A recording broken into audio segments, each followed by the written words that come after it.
afternoon, everybody. Thank you for joining us on this last panel of the Retail Summit, the last 2 days. So thank you for sticking it out and still being here. Today, we're going to talk about elevating digital touchpoints and what that means for a number of different organizations that are represented here today. So just briefly to introduce myself, I'm an ex-Chief Digital Information and Product Officer from some big retailers in the UK, likes of Fortnum & Mason, Asda, Morrisons, etc. And 4 years ago, I started a bespoke digital and retail consultancy where we're retailers helping other retailers, which we're loving doing.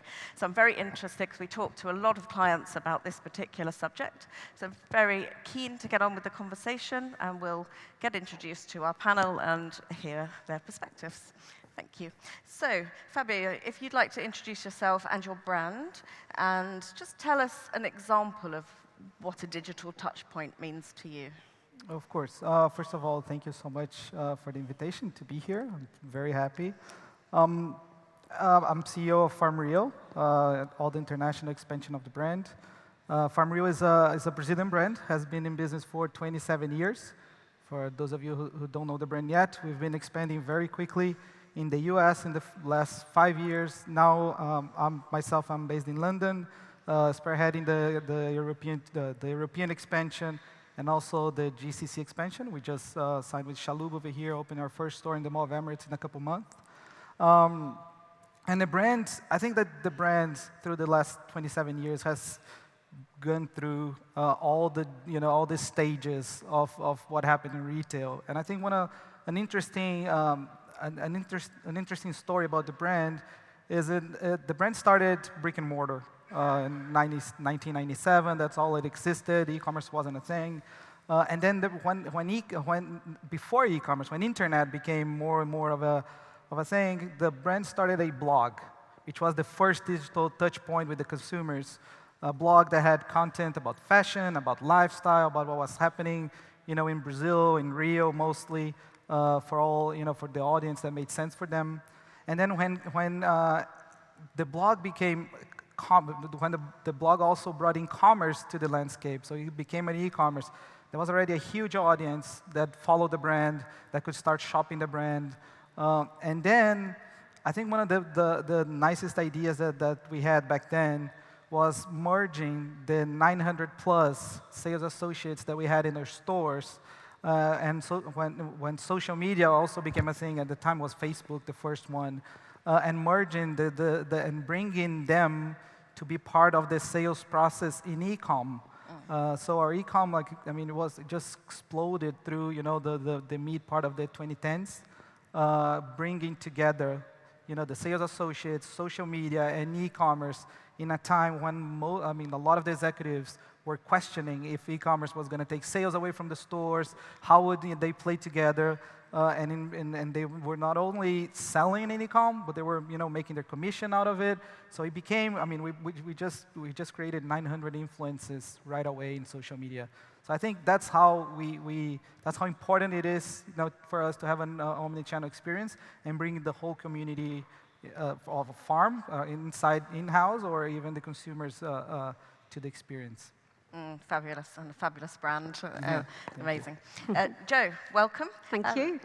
You're going to have to introduce yourself and your brand. Yes, absolutely. Many brands, yeah, aren't you? definitely. So, good afternoon all. My name's Jo Drake. I've been in technology now for over 30 years. And I've worked at places like Diageo and Accenture, Yahoo, BBC, Betfair, Skyscanner. And I'm currently the group CIO for THG, which was formerly known as the Hut Group. I've been there for 6 years now. So now I'm going to try and explain THG, because they're an extremely diverse business. But we're a tech business. We're a global tech business. But we were very much grown from having a set of our own brands, particularly in beauty, nutrition, and luxury fashion. So we owned these brands. We took them globally very successfully. And we grew from solving our own problems using technology. So we built our own platforms, our own e-commerce platform, our own warehouse management system, and we solve these problems for ourselves. We have a brand called THG Ingenuity, and we basically have everything in the box that you need to take a brand globally. And that's what we do with hundreds of other retailers, hundreds of thousands of other businesses that are hosting our data centers as well. So whether it's product development, manufacturing, logistics, warehousing, e-commerce, payment methods, translations, customer care, we do all of that for many, many brands. And then Ingenuity Cloud Services is our hosting business. And we were very much born from if we had a situation or something that was costing us a lot of money, heavy on OpEx, we would acquire in that space and turn it into a revenue stream. So hosting was one of those for us because our platforms are huge. We operate out of over 35 data centers around the world, and we have 130,000 hosting customers that we run technology for in our data centers. So the other side to it, and coming onto the omni-channel piece, is we've been very much born from e-commerce. We're very much known for our websites, selling online. We have an area of our business, we've got two other areas. One's called THG Experience. We also have THG Eco, which is our complete business focused on sustainability across all of our brands and all of our clients' brands. But Experience is about connecting our customers with the products and the brand and really building that loyalty and creating experiences for our customers. So omnichannel and digital touchpoints for us are about having a blend of all the different channels, but you need to be able to make that seamless and frictionless and personalized. And it needs to be what the customers prefer. So if they prefer to go from social media or via a social influencer or in a store or at an event of ours, that's fine. We need to make it co-joined and seamless. And the customer needs to be at the heart of it. They should have one view of all of their interactions across all of our brands. So anything they buy online, in-store, any influencers they follow, any purchases they make, if they buy something in store, they should be able to return it online. It should all be visible in one place for that customer. So it's about a conjoined experience for them. Super, thank you. And Jack, you've been alive less than I've been in business, so that's slightly worrying. But anyway, our youngster on the panel, but some incredible experience. Just introduce yourself and tell us about your brand. Good afternoon, everyone. I'm the co-founder of women's jewelry brand, Louise. We are an affordable women's jewelry brand. We're only 3 years old, so I don't have as much experience as some of these guys, definitely. But in that time, we've managed to sell about 500,000 pieces. We've definitely had some good success, but there's a lot we could be improving on.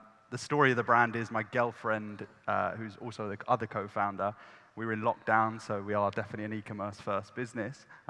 She said to me, I don't want to work in my job anymore, wasn't enjoying it. All the perks she had of her job were taken away. I said to her, fortunately I had another business at the time which was doing okay, and I said, look, I'll pay your salary, but you need to set up your own company.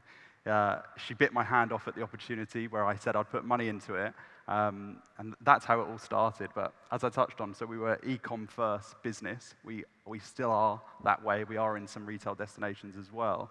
But when we do a lot of focus on who is the customer, trying to understand the customer. And one thing I ask them all is, so how did you hear of Louise? And none of them know. They're all aware of the brand, but they can't tell me where that first touch point was. And I think the average person, at least in the UK, spends about 4 or 5 hours on their smartphone. In those times, the average piece of content which we put out is 15 seconds. You can think of the thousands and thousands of videos which come out. So the need to be personal and try to call out your audience in that time is really important. So all of those touch points are extremely important. Olivia, it was mentioned yesterday actually, that brands are people nowadays, and Olivia, who is the co-founder, she's very much the face of the brand. So you won't see me plastered anywhere on the social media, and we'll try to keep it that way.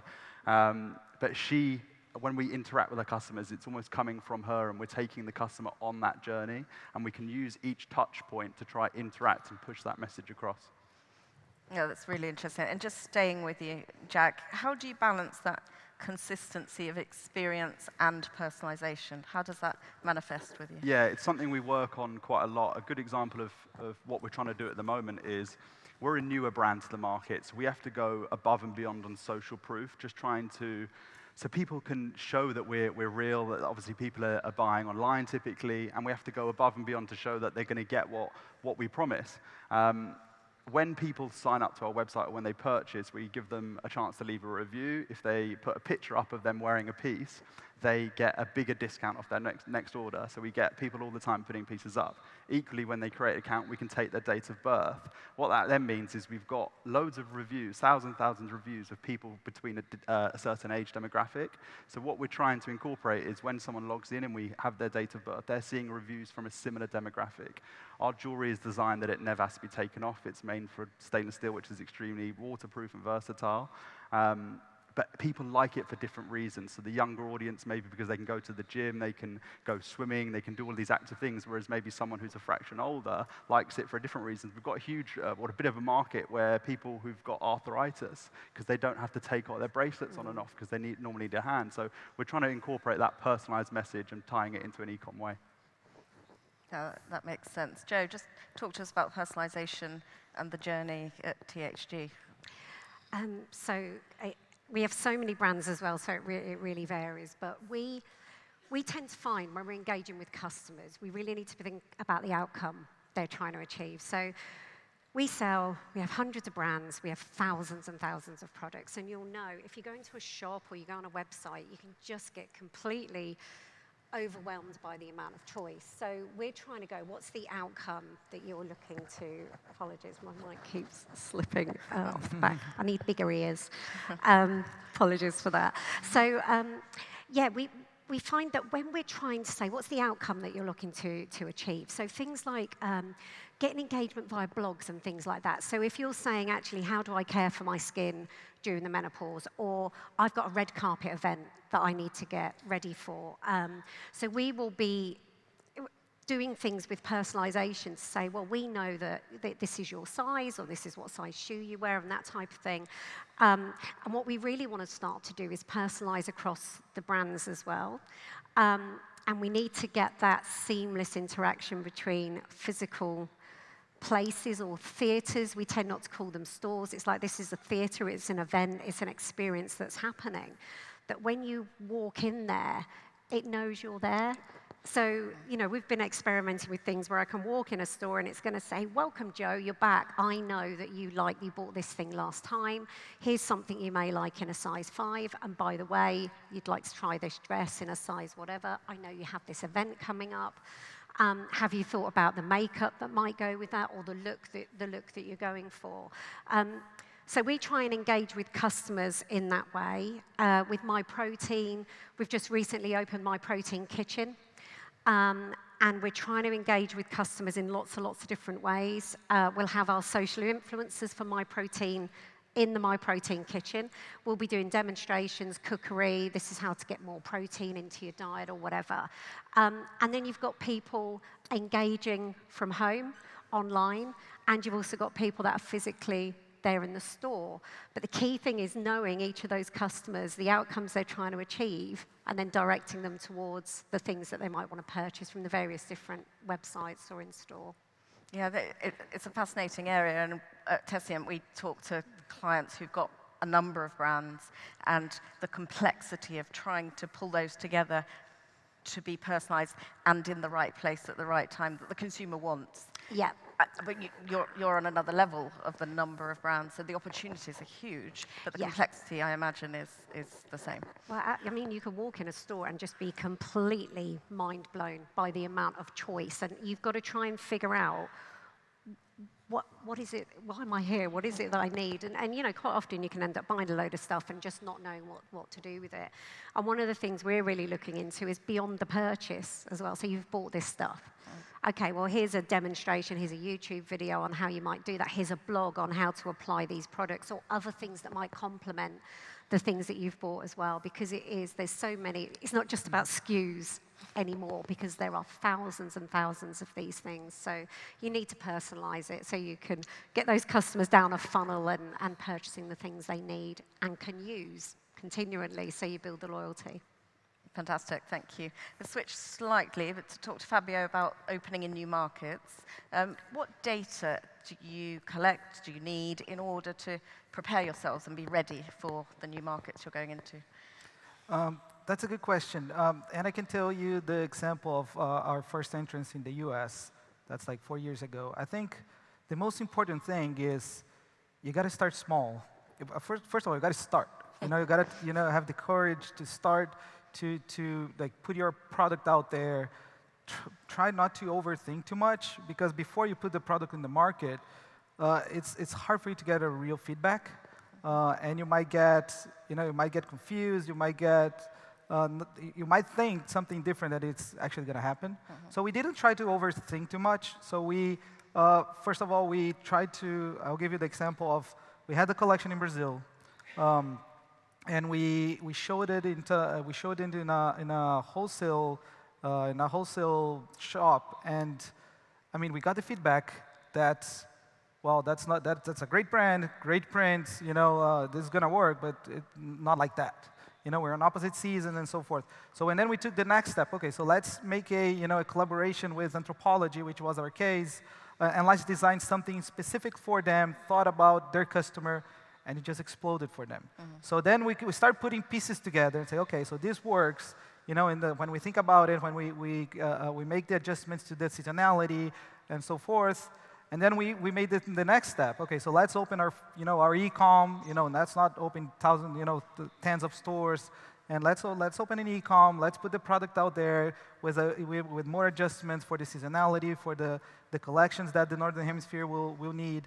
And then you start understanding who is resonating with the brand. And then you start understanding that maybe, I'll give you another example. Well, some people say, oh, you guys are going to do great in Miami. New York's a much bigger market for us than Miami, because we're probably much more unexpected in New York than we are in Miami. So these answers, they start coming once you, and we didn't try to overthink too much. When you're starting, just the big data, just the main data, the main feedback. And when you're starting, there's one thing that I always state that was very, when you're starting, you have a limited amount of information, which is much easier for you to digest. It's much easier for you to understand, what's happening and what's the consequences of what's happening. When you get bigger, how we are, the way we are nowadays, there's so many things happening at the same time, but it's very hard for you to pinpoint, the reason of one single movement. So I think that's my suggestion to who is starting. To start, don't overthink it too much, and be very close to the consumer. Take that opportunity, because you're going to miss it when you get bigger. I was going to ask you for some tips for Jack, but you've got there ahead of me. Joe, tell me about data. I mean, you must have a huge amount of data as well.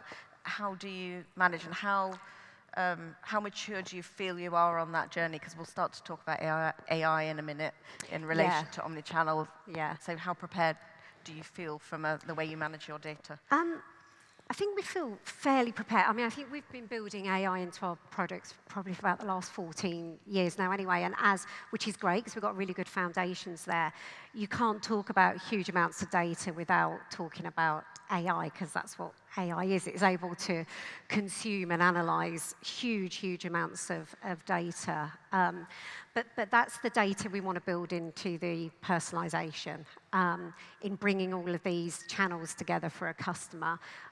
In building, we're doing a lot around trying to link the online stuff with that physical and digital, or phygital, as some people are calling it, with these assistants, these virtual assistants. So lots of us in organizations have been using AI for years to automate everything that we do, particularly a lot of the operational overheads and things like that in customer care, or support. We're doing a lot with virtual assistants, whether it's a personal stylist, a makeup artist, a beautician, a personal trainer in my pocket that knows what outcome I'm trying to get, because that's what it's all about, the outcome for the customer, not bamboozling them with thousands and thousands of products. That's a minefield for them. So using that AI to make predictions around lots of things, around the outcome the customer is trying to get to, things like customer churn as well, being able to predict things like that as well. So yeah, we're looking to use data in lots of different ways in our products, in our operations, and in the services that we provide as well. So yeah. Great. And just finishing off on data, Jack, do you, as a startup, how far does data enter your thinking? Because you've got a great chance to do it right and do it well. Yeah, no, definitely. I think it's obviously a huge part. It's how we try and make our decisions, but there is that element which was touched on earlier that you can get so overwhelmed with it, and sometimes you're not actually looking at what might be the truth. So we really try to speak with our customer as much and try to get that feedback loop to be constant, because sometimes numbers, while they always do tell the truth, you can't understand the true reason, or you might even have assumptions in your head or beliefs which just simply aren't true. So you have to be a bit careful. So we just try back up the data with speaking with our customer regularly. Okay, thank you. So moving on to AI, but in the context of omnichannel and digital touchpoints. Fabio, tell us about what's the feeling at your organization about AI? Because I hear all the time chief execs are saying they want to revolutionize their organizations with AI, and they're going to halve the number of people they've got, and they're going to increase productivity, and I just feel we're at a point where a lot of people are missing the point of AI. So there's a massive education. I'm also having exec members come to me and say, like a retail director came to me recently and said, tell me what AI is. I haven't got a clue. I know that I need to do something. So there are a lot of execs very lost on what AI is. So talk to us about your organization and how they're perceiving it. AI is nothing new, right? It's been over here for a while. I mean, everyone remembers the Steven Spielberg movie. So I mean, we've been talking about it for a while. I think that the biggest news that happened in the last year or couple of years is generative AI, right? It's how now we're closer to what AI. I think that we can be more of a agent of AI than we were before. Before, it was just something happening in the background. You had no idea you were being impacted by AI, but we have been impacted by AI for a long time. But I think now we feel closer to it. And I think from an executive standpoint, first of all, I mean, there's a lot of education to be done. And I agree with you. I think everyone's still trying to learn exactly how to use it. We were talking to our McKinsey folks over there on like what should we, I mean, everyone's bombarding executives with, you should be doing that, this is going to revolutionize the world, blah, blah, blah. It's right. I mean, I think everyone agrees with that. I mean, but what's the next step? And I think the easiest, like the low-hanging fruits, I think for us at least, we see it much in the efficiency part of the business, and that's the easiest one to be done. I think all the customer interactions through AI, these are harder. These are, I think, from my point of view, they're going to take a little more time because humans are hard to figure out. It's hard to get the data. It's hard. I mean, we were talking here yesterday about how hard it is to get the data from the physical point of, from the physical locations.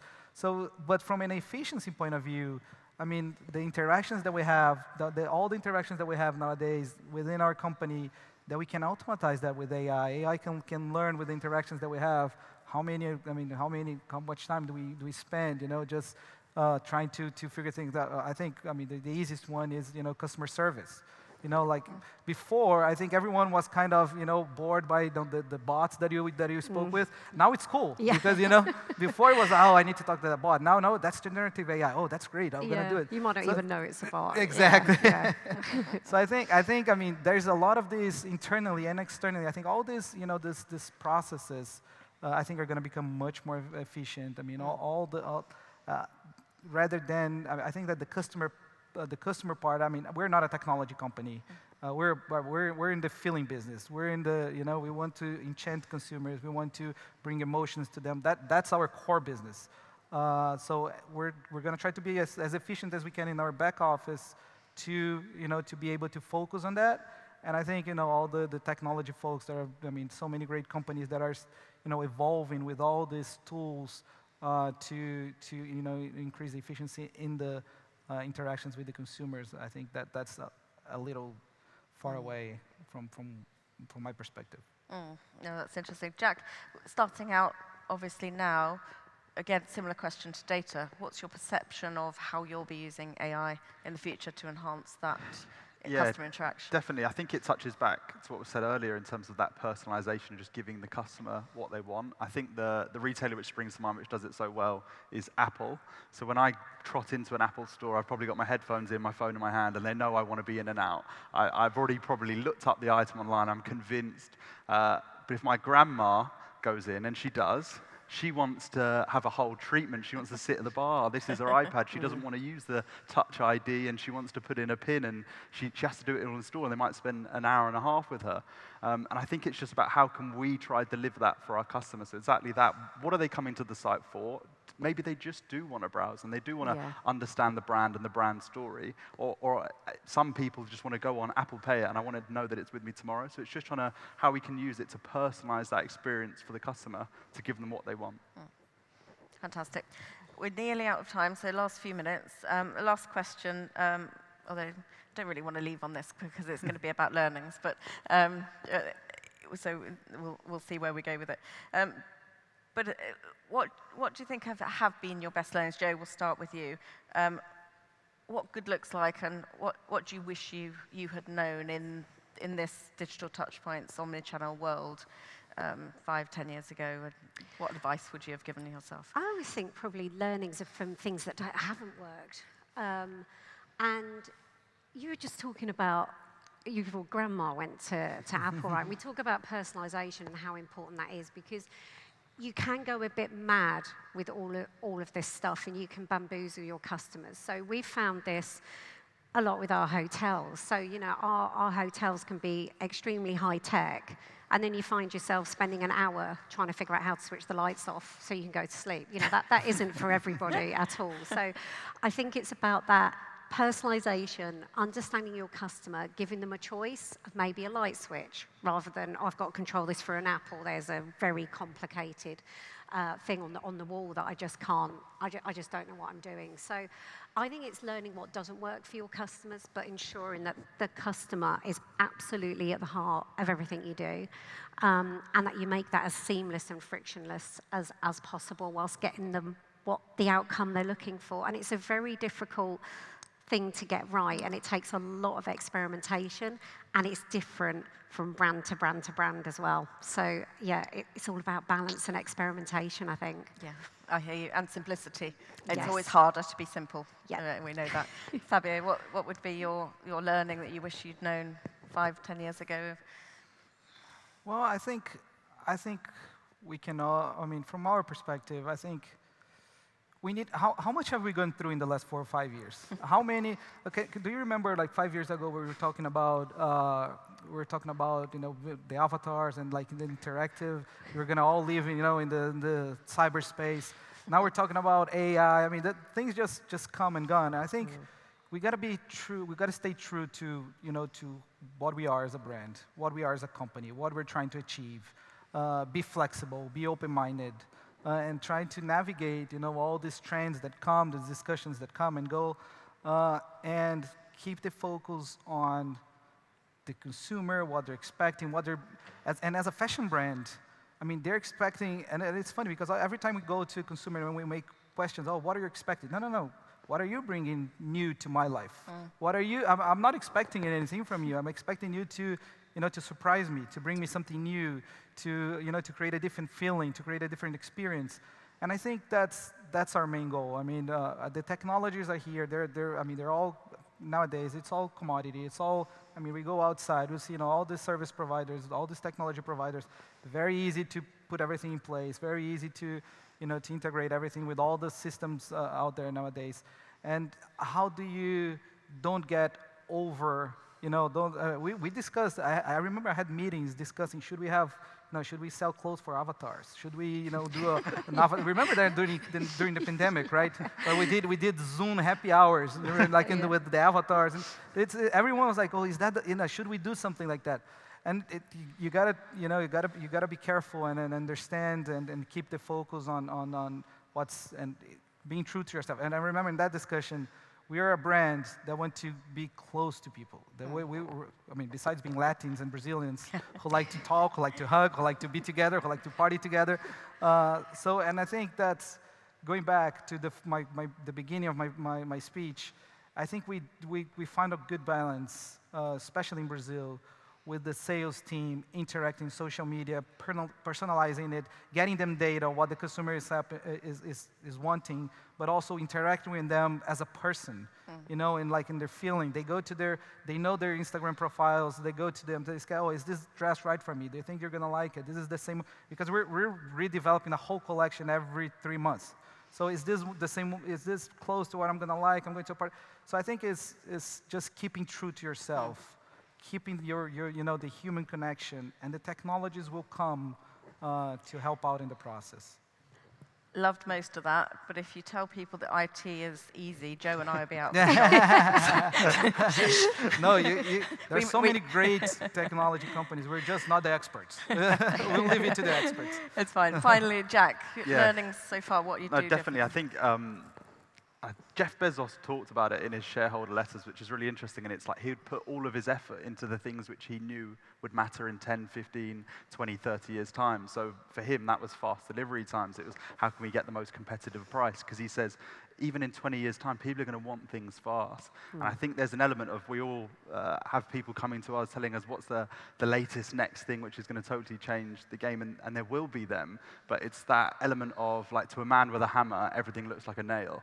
They're seeing it through their lens, and they're maybe a bit sheltered. And you have to just be cautious when you act, because, like you said, you can go down these rabbit holes into the, Mark Zuckerberg was talking about the metaverse, and he was so deep on it, and now that's almost been dropped. Yeah. So if you structured your business or built a deep strategy, you would have wasted a huge amount of allocation. It could have paid off, but you just have to be aware of the potential risks and time and effort which will go into those things. However, the core fundamentals typically always stay the same.